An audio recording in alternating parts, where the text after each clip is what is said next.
अमेरिकी media wall street journal ने एक रिपोर्ट पेश की है और अगर ये रिपोर्ट सच में वर्तमान स्थिति से मेल खाती है तब तो भारत को बीच में इंटरफेयर करना ही पड़ेगा, वरना इजराइल की हार निश्चित है। जी हाँ दोस्तों, फिलहाल इजराइल एक ऐसे मुहाने पे खड़ा है जहां से वो वापस भी नहीं लौट सकता। ऊपर से इजराइल के पास समय भी कम रह चुका है। दरअसल वॉल स्ट्रीट जर्नल की रिपोर्ट के अनुसार इजराइल के पास फिलहाल सिर्फ 12 दिनों का ही स्टॉक बचा है, यानी अमेरिकी मदद या भारत के हस्तक्षेप के बिना इजराइल 10 या 12 दिनों तक ही अपने एयर डिफेंस सिस्टम से ईरानी मिसाइल से अपने शहरों को बचा पाएगा, क्योंकि इजराइल के पास जितने भी एयर डिफेंस सिस्टम है, जैसे कि इजराइल के मल्टीलेयर एयर डिफेंस आयरन डोम, डेविड स्लिंग एरो सिस्टम और अमेरिका द्वारा सप्लाई किया गया पैट्रियट और थर्ड सिस्टम, इन सब में जो इंटरसेप्टर मिसाइल्स रहती है, उन इंटरसेप्टर मिसाइल्स की इजराइल के पास शॉर्टेज हो चुकी है। और सबसे बड़ी बात कि हर एक इंटरसेप्टर मिसाइल की कीमत 5 या 10 करोड़ के बीच है।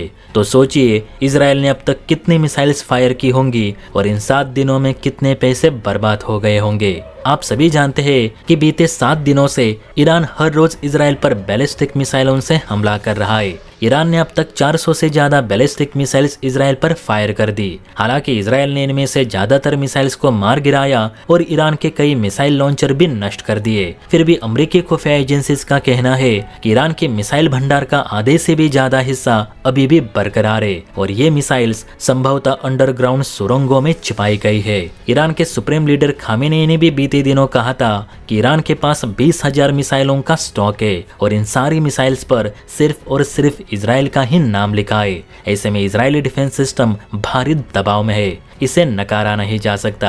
यही वजह है कि नेतन्याहू ने पीएम मोदी से इमरजेंसी फोन पे बात करी। बताया जा रहा है कि कल को पीएम मोदी और नेतन्याहू के बीच फोन पे बात हुई। हालांकि दोनों नेताओं की ये वार्तालाप सुरक्षा कारणों की वजह से पब्लिक डोमेन में जारी नहीं की गई, लेकिन इतना बताया जा रहा है कि इजराइल इस समय भारत और अमेरिका से मदद चाहता है।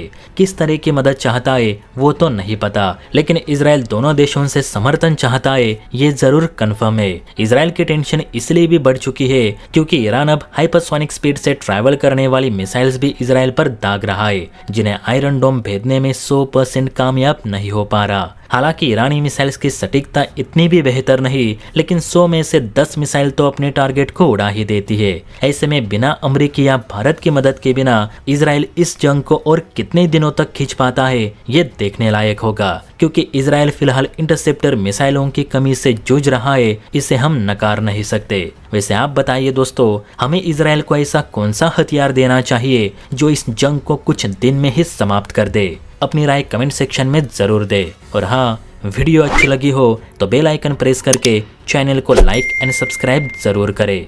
जय हिंद।